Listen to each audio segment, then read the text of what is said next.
This is the most disrespectful exchange I've ever seen in the White House. Someone who completely disrespects the American people, which is Zelensky. He disrespects his own people. How dare he say to the vice president, "You don't even know, you've never even been there." What do you think? He hasn't got an intelligence community telling him what's going on. Again, just look at this. I'm telling you now, people, this is what happens when you get too much Charlie up your nose, right? This geezer is a Charlie addict.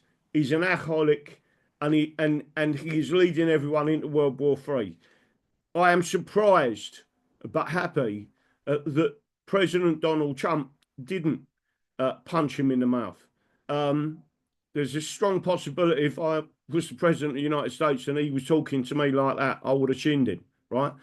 How he kept his temper, I don't know. And I'm talking about President Donald Trump keeping his temper with someone so disrespectful to the actual nation. And what I'm going to do now is just share this clip with you so you understand exactly what's going on. Hopefully the sound is going to work.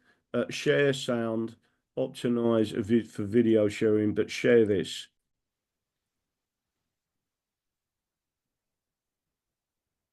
I'm talking about the kind of diplomacy that's going to end the destruction of your country. Yes, but if you Mr. are not President, strong... Mr. President, with respect, I think it's disrespectful for you to come to the Oval Office and try to litigate this in front of the American media. Right now, you guys are going around and forcing conscripts to the front lines because you have manpower problems. You should be thanking the President for trying to bring an end to this conflict. Have you ever been to Ukraine that you say what problems we have?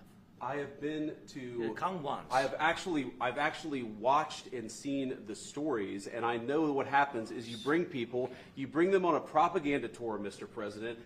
Do you disagree that you've had problems bringing people into your military? We have problems. And do you think that it's respectful to come to the Oval Office of the United States of America and attack the administration that is trying to prevent the destruction of your country? A lot of questions. Let's start from the beginning. Sure. First of all, during the war, everybody has problems, even you, but you have nice ocean and don't feel now, but you will feel it in the future.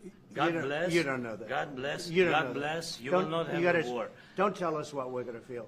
We're trying to solve a problem. Don't tell us what we're going to feel. I'm not telling you. Because you're in no position to dictate that. Remember this. I'm not You're in no position to dictate what we're going to feel. We're going to feel very good. Feel influenced. We're going to feel very good and very strong. Basically, what he's doing now is threatening the US, right? That's what he's doing. He's threatening the US. Feel influence. You're right now not in a very good position. You've allowed yourself to be in a very bad position, and he happens to be right about it. From the very beginning of the war, you're not in a good position. You don't have the cards right now. With us, you start having cards. But right now, you don't. Listen to this. I'm not playing cards. Listen to the disrespect of this geezer. Yeah, you're playing cards. You're playing cards. You're gambling with the lives of millions of people. You're gambling with World War III. You're gambling with World War III.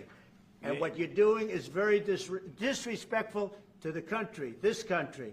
It's back to you. Far more than a lot of people said they should have. Have you said thank you once? A lot of times. No, in this even entire today. Meeting, you said thank you. Even today. You went to Pennsylvania and campaigned for the opposition in October. Offer some words about. Listen to this. He went to Pennsylvania and campaigned for the opposition, and so did the Labour Party, that's currently the communists that have got control of this country.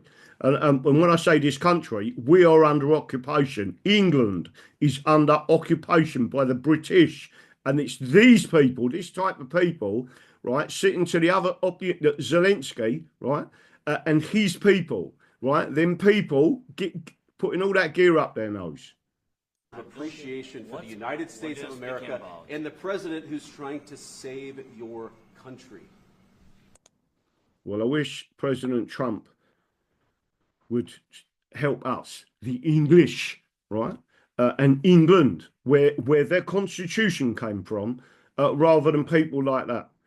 The first arrest will shock the world, and it's going to be Zelensky. I can feel it, right? And the world is watching. Look what just happened. Tune in tonight, only on the Full English Show, Rumble, the only free speech platform, I may add. right? So I will see you tonight at 8 p.m. on Rumble.